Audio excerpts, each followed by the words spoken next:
And good evening, everybody. Welcome to Going nuCLEar, full-blown coverage of the land, a part of collecting and connecting a good vibes community. I am Ethan Greenberg. Alongside of me is my co-host Mike Rasinski, and joining us once again is Carter Rasinski.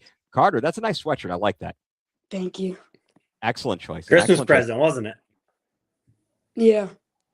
That's a nice present. You got some people who give some good gift giving there. I don't know. I'm not much of a good gift giver. At least I don't think so. I'm like, why don't I give you a gift card? You choose what you want yourself, right? You give the good gift of a nice radio broadcast for Well, D3 there basketball, right? That's your gift. Gift of it. voice. I, you know, all right, I'll take that one. I'm going to take that win there, guys. How's everybody doing tonight? Carter, how you doing, buddy? Good. Excellent. Yeah, having a solid another week of school here. We're getting towards what, spring break at the end of the month. Yeah. Are you going to head down to Panama City? Maybe go clubbing. No, we're going to Hawaii. Whoa! Hey now. All right, maybe Yeah, we'll hang this out is with our with Dylan big Gabriel. leaving one career, going to another career trip. So big retirement trip for the family. So yep, it's gonna be a long 13-hour plane ride, but we'll get there hopefully.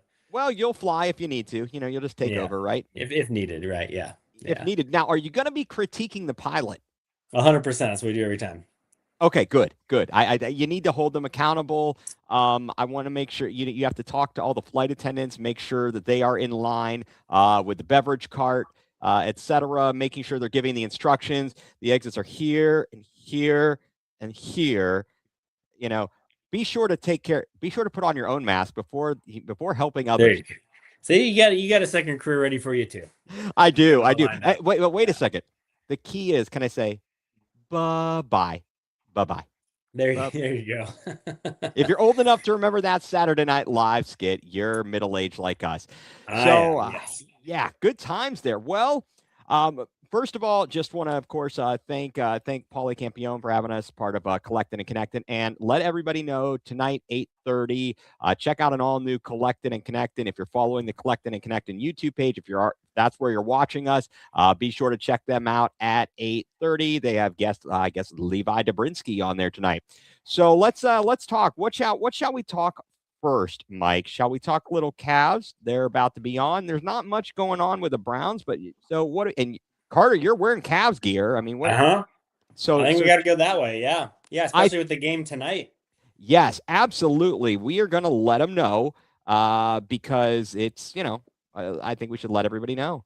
That we are talking about some Cavs here. And hello, I don't know who this is, but yes, hello. Thank you all for tuning in. Appreciate it. Rematch with the Pistons tonight, guys. No Mitchell in this one.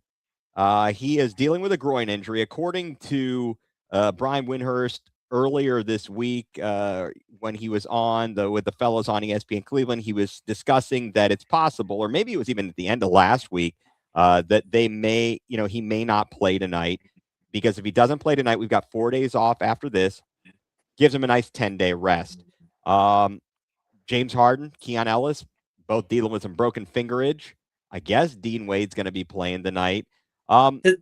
Does that happen to other teams? Broken fingers, by the way. It seems to be an epidemic with our team. You had, I mean, how many times has Allen broken his finger? And now we got Right. these two guys. Yeah, it's kind of crazy. It is in fact kind of crazy. Yes.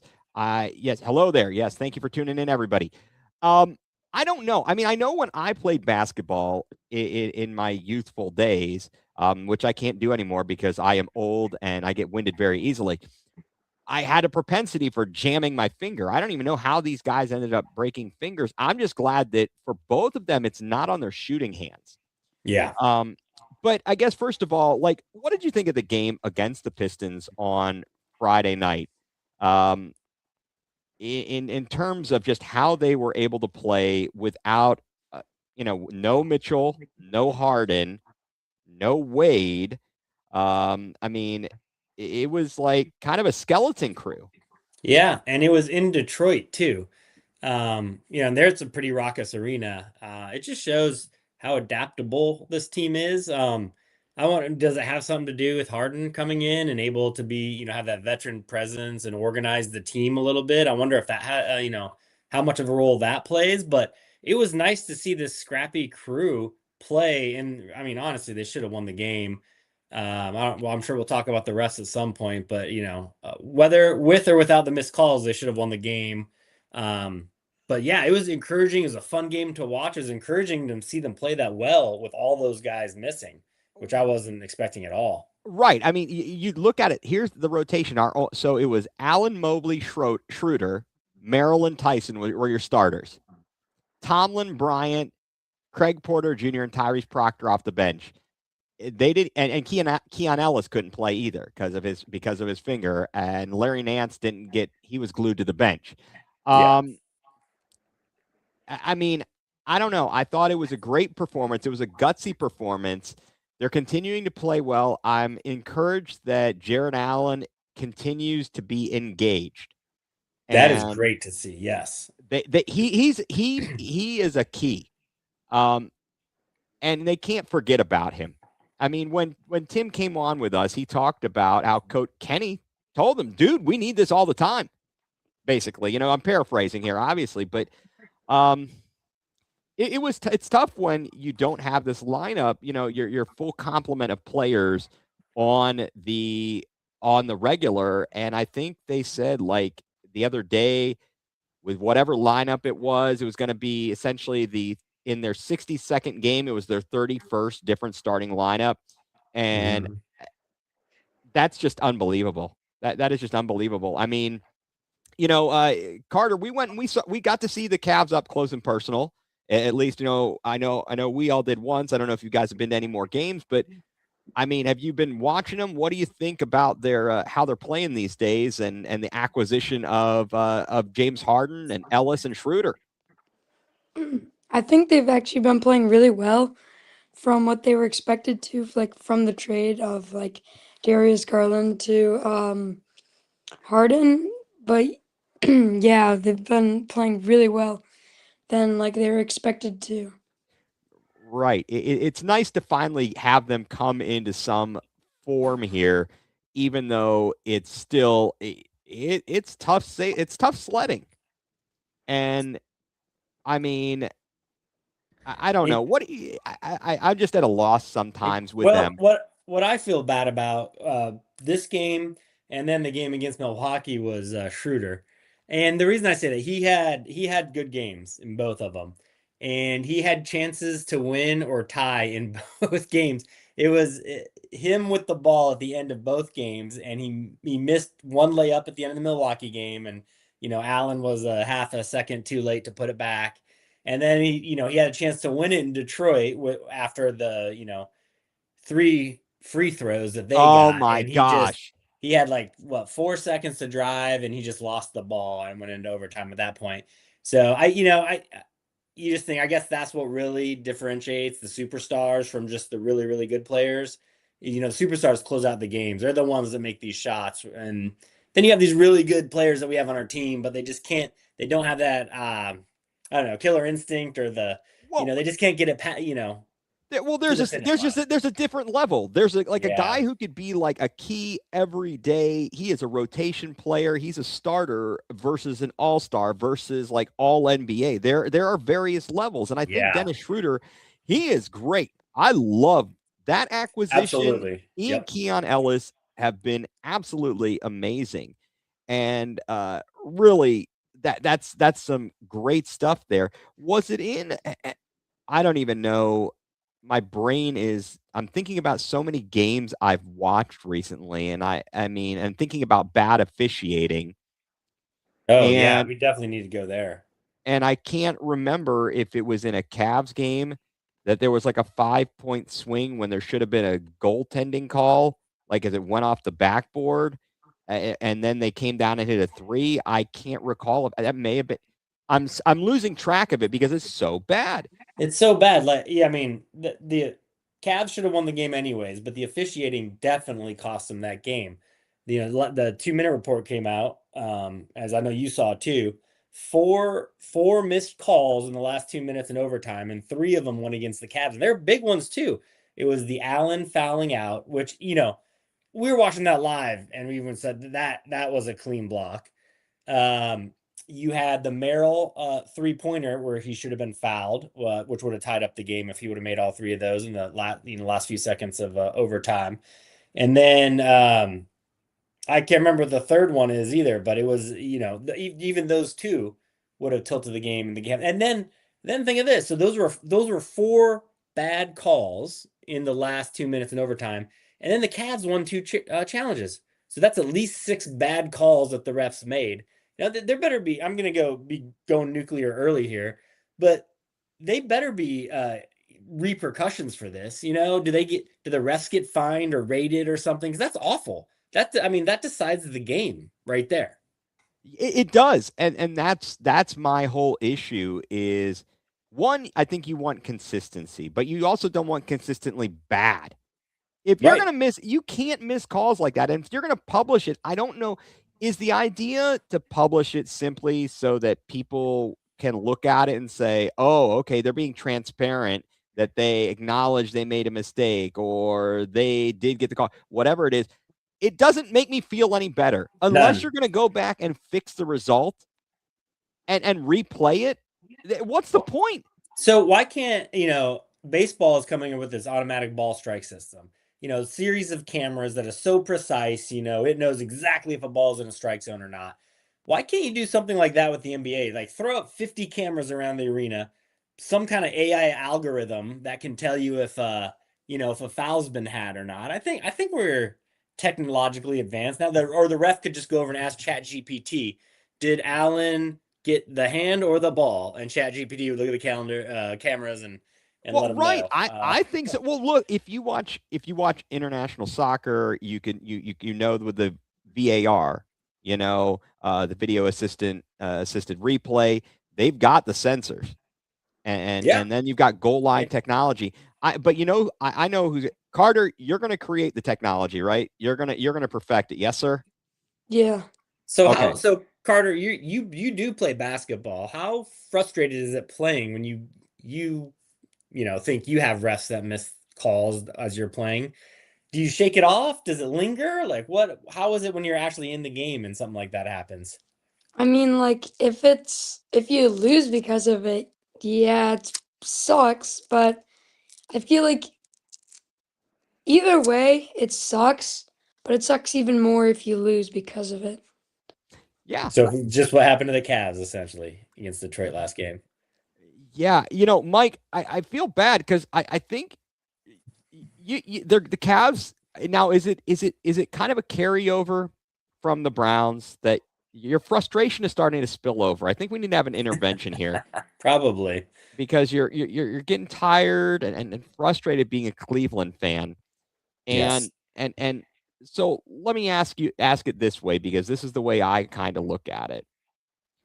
While it's frustrating when it's tough times and things don't go your way, and that happens more times than not, it was all worth it in 2016. And that's It, all I can think is that when all these bad things happen, you're like, okay, it's got at some point, and you stick with it for the glorious moment. That's the only thing I've got. we've had one glorious moment in our lifetime. That's the only problem. All we're, right. we're Well, like the that's only city with one glorious lifetime for their fans yeah. that are in their mid 40s All or right. older. Okay. Fair enough. Fair enough. Although, it's all good there.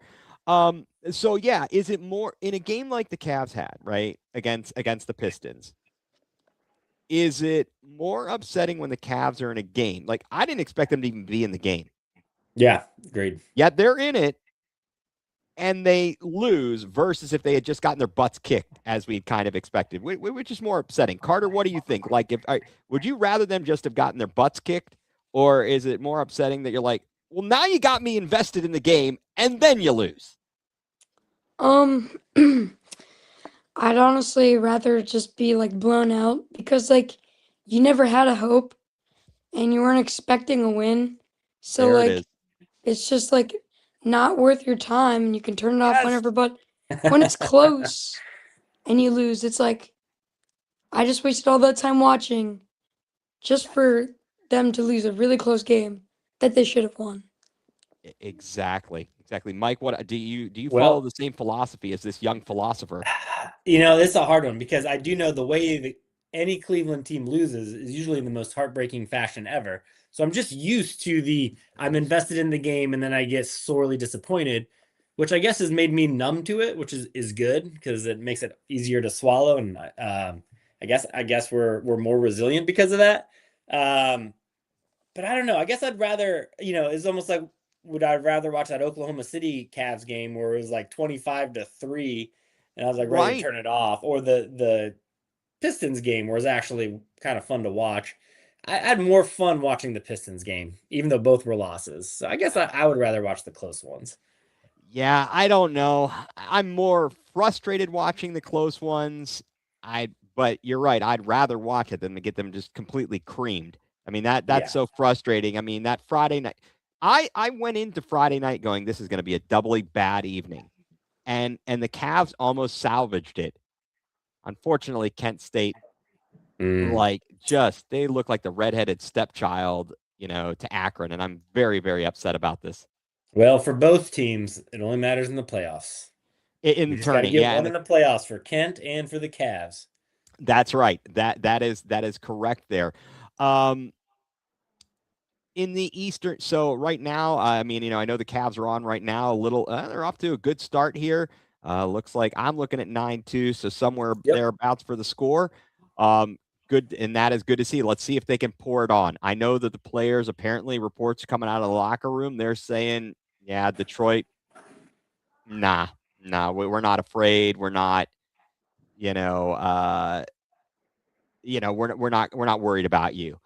I don't know if that's a good thing or a bad thing to be feeling that way. Well, the good thing is that their coach usually chokes in the playoffs, so um, I don't know. we got Maybe that going for maybe he us. can maybe he can choke on a buzzer.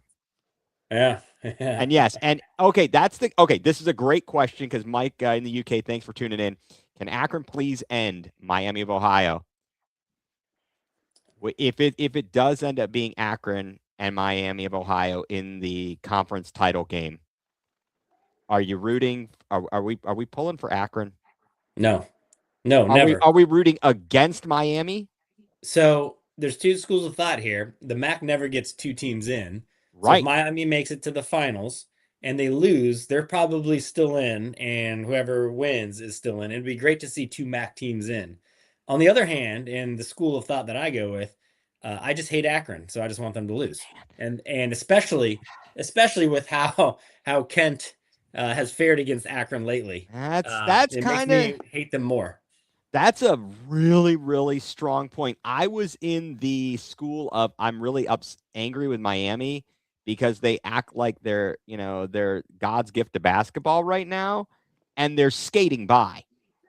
They're Oh yeah. barely getting by. So I feel like I want them to lose. They almost But lost to Western Michigan, and yeah, their coach threw a tantrum and broke some DJ equipment. And they, now, yeah, I don't know if you saw that. He has to got fined and has to pay the DJ back. yeah, that's crazy. Did you see they're building a brand new I think they've approved, or Yeah. I saw a story they're going to build a brand new basketball arena, down there at Miami of Ohio. I mean, it's been in the works, but yeah, they need to replace Malay. Remember, we went to Malay Hall, Malay. We're like, Yeah. what is this? Well, it's J. Crew U. They can probably afford it. They probably can. Um, in the Eastern Conference now, um, all of a sudden, and I guess not even all of a sudden, the Celtics are the number 2 seed, and it's sounding like Jason Tatum is going to come back from that injury that occurred in the second round of last year's playoffs. He had a ruptured Achilles. I mean, how concerned should Cavs fans be with the Celtics if they weren't already concerned? If we were to have to meet up with them at this point, potentially the only matchup would be in like the Eastern Conference Finals, and they'd have home court. How scary is that? Yeah. So we're gonna let Carter get off now. He's got homework to do. So All right. go Well, go thank get you that very done, much, Carter. sir. Appreciate you chiming in, and go Cavs, and have a good evening, sir. Thank you so much. All right. Thank you, sir. And Bye. and Bye-bye. I love this question too because I mean the Celtics are doing really well without him. And what comes to my mind is how much does that disrupt the team they have right now, bringing him back? Because I don't think it's going to take him time to work into to get his fitness back, to work into game shape, to fit in with this new team they have and what they've been doing. So it could actually disrupt them for a while. And that's It, honestly what I'd see, especially this late in the season. right. So I mean, they could. Everybody says it's going to be a good thing, but I could actually see this hurting them, which is really what I would like. That's what I Well, want to happen. oh, well, that's definitely what I would like. Because I don't know how. I mean, isn't it crazy on two fronts with these Achilles injuries? One, the number of Achilles tendon injuries we see, Yeah, and two, how quickly these guys are recovering. yeah, yeah. I guess modern medicine, the miracles of modern medicine. But I guess that's what really concerns me about Evan Mobley's calf injuries because you usually see the Achilles injuries after sustained calf injuries. Right. And So I think that's why they're being so cautious with him. And yeah, I can it frustrates me, but I understand it. And Mike asks a good question. What about Max Struess? How's that? yeah. I think this year he's just going to have to be a bench or a role player Oh yeah, if he absolutely. ever does come back. Because Absolutely. He will be a coming off the bench and being a role player. And he could be, I mean, that's what we're gonna need. There's gonna come a time we're gonna need a little bit more scoring. I am so frustrated. Like I appreciate the defensive effort sometimes of Dean Wade. They talked about him in that game against the Knicks and how well he defends against guys like Jalen Brunson. But for crying out loud, dude, he disappears sometimes, and yeah, it's infuriating. I'm like, and then he's constantly having injuries. It's so just that's frustrating. Oh boy, good. Looks like the Cavs and Pistons are tied at 11 now. Good, great. Well, we had that. It's all right. Those early leads, they go away rather quickly. Let's hope they can figure that out. All right. Well, moving on real quick from the Cavs are kind of like the big thing in town. It's their time to shine right now. But just real quick, let's talk a little Brownies here. The dirt is being moved in Brook Park. I mean, where I guess it's happening. no going back now. No buyer's remorse. No, there is no buyer's remorse. It is happening. So I don't know about you. I mean, I'm excited for when they do finally get it built. I don't know how I'll be able to afford a ticket. But um, at least I know that if I'm going to a game, if I don't have to worry about the weather as the one factor since I'm coming from out of town.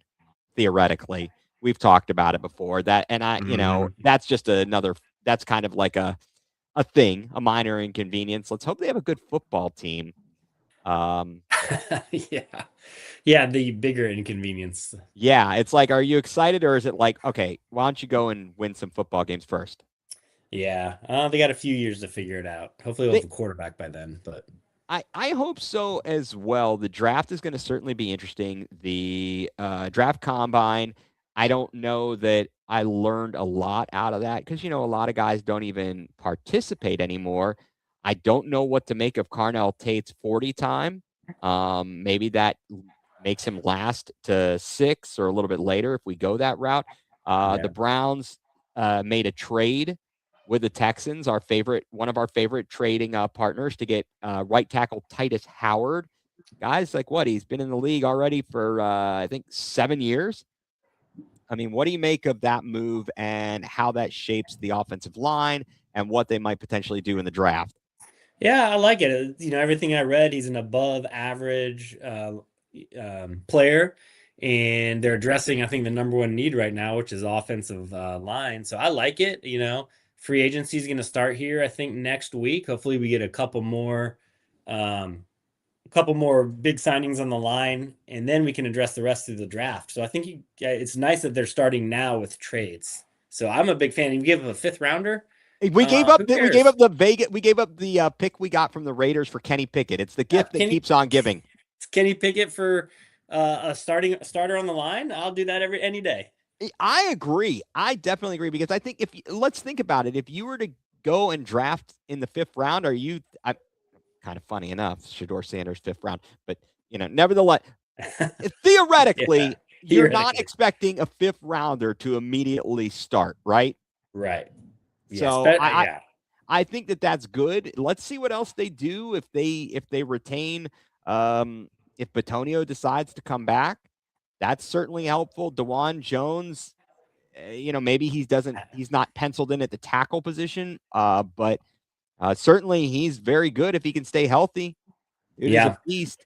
And did you see that saying the Cardinals, kind of move off the Browns after this, but sources are saying the Cardinals are telling Kyler Murray he'll be released next week.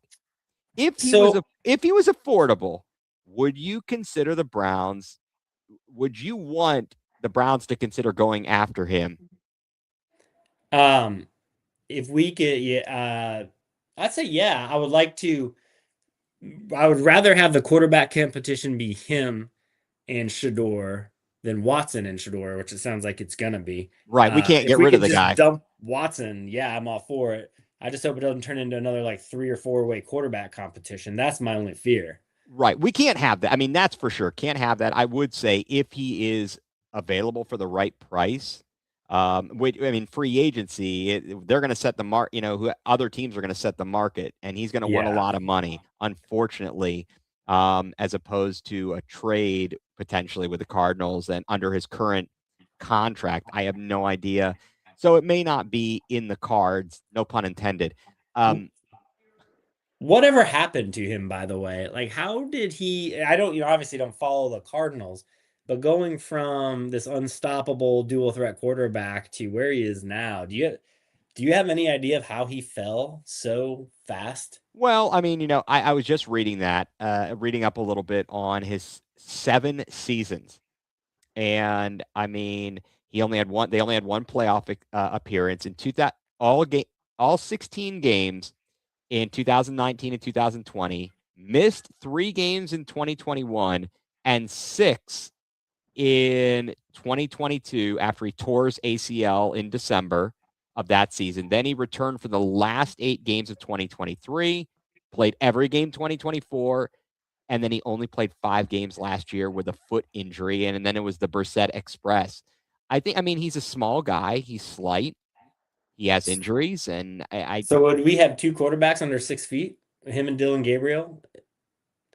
no, Dylan Gabriel needs to go to Atlanta. Can we please get rid of him? And there we go. Cheap. So why not as a backup but I think he'll end up on the Vikings. They want to move on. Yeah.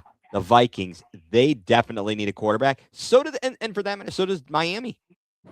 They're Yeah, you're moving right. on from Tua. They need a quarterback. So And that the means draft. Tua's available. We've already got Timu Tua. We don't need him. We do not need that Tua. So I don't know. Everyone gets links to the Browns, but of all the guys that have been linked to them recently, whether Malik Willis, no thanks. Don't need another project. Tua, no thanks.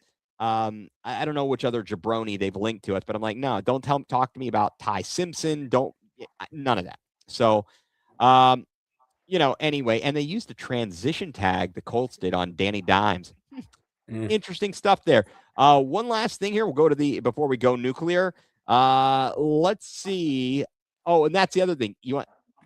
I do not want Anthony Richardson, Mike. I do not want him. That is another one of the guys I do not want.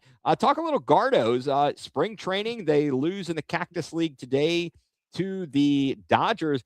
Manzardo went yardo with a grand salami. Unfortunately, that happened in the first inning, and that was all the runs the Guardians could muster all day. Is this a surprise? That we can only muster 4 runs. Hey, 4 runs is an overachievement. Yeah. No, I'm just excited.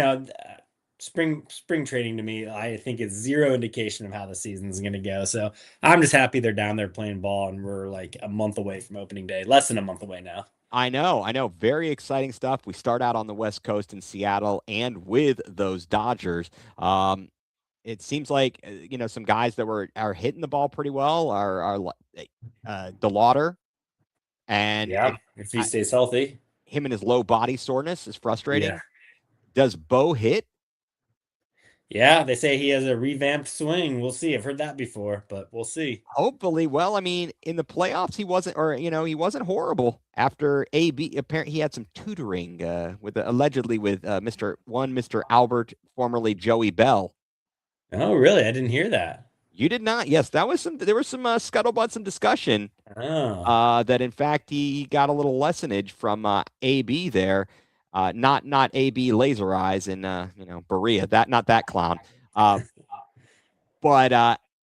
it would be a pleasant surprise if he could suddenly start hitting. Yeah, and bring things along. Well, with that, Mike, I know we're kind of doing a little abbreviated here. You got some fam in town. The Cavs are on, so we'll get to that. But why don't you, Mike, tell us what has you going nuclear? For me, besides the refs in the Cavs Pistons games or just NBA refs in general, I'm going to go with how the MLB is punishing the Guardians for this gambling scandal, in such that we are required to honor the salaries not only for last year but also for this year because the court date has been moved to October. So MLB is saying these players cannot play, but MLB is saying you must still pay them. So there is no choice. It's a zero choice for the Guardians. If they had the opportunity, I'm sure they just release them. Or you'd want the MLB to suspend them so you wouldn't have to pay them. So since we have no salary cap, and then there is wide disparity in the funds of every team. Now the guards that are a cash-strapped team have to pay a player that will not play for them, and they have no choice but to do that. Yeah, and I mean, our owner is talking some nonsense like this. I do not have the money. Okay? That's right. I mean, apparently they've got that in Cincinnati in football, but they don't have that and we've got it in baseball in Cleveland. And I don't know why they couldn't suspend him without pay. I mean, at this juncture, there seems to me there's enough to do that. That's ridiculous, honestly. I got to be honest, I had not even seen that. I don't know, them talking about roosters and throw it at the rooster at its feet or something like that. Okay. All right. Well, what has me going nuclear, we touched on it a little bit earlier, is Miami of Ohio. Now, in my opinion, I already kind of said this. I don't want to see them go undefeated, and I really don't necessarily want them to win the MAC championship. But let's say they have one loss. What has me going nuclear is the national media and guys like Bruce Pearl basically saying they don't belong in the big dance. And that's just outright disrespectful. I understand their out of conference schedule is not great. It really isn't, honestly. But you mean to tell me if they had one loss in the conference championship, they shouldn't get a bid instead of some 20-loss SEC team? Get the heck out of here. I don't need a mid SEC table or bottom tier SEC or Big Ten team getting in the tournament over a one loss, quote unquote, mid major school. That's just unrealistic and ridiculous. And I'm so frustrated with the way that the national pundits are. And apparently Toledo is doing nothing against them right now. Mike, thank you for the update there. The Rockets are their launch has been canceled. They're not going up. So the national media and their disrespect toward the mid majors, Miami of Ohio is and that's a good. Miami deserves it more than Ohio State. Ohio State has like one good win, and they're talking about them suddenly being, in. Get the heck out of here. Yeah. Get out of here. No way. So that is what has me going nuclear. So well said.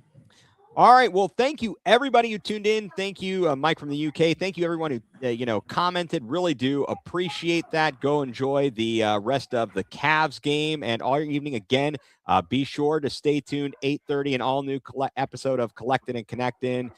Make sure you like and subscribe to Collected and Connectin's YouTube page and all of our social medias here, and check everybody out. And until next time, for Mike Rasinski, I'm Ethan Greenberg, and you've been tuned in to Going nuCLEar, full-blown coverage of the land.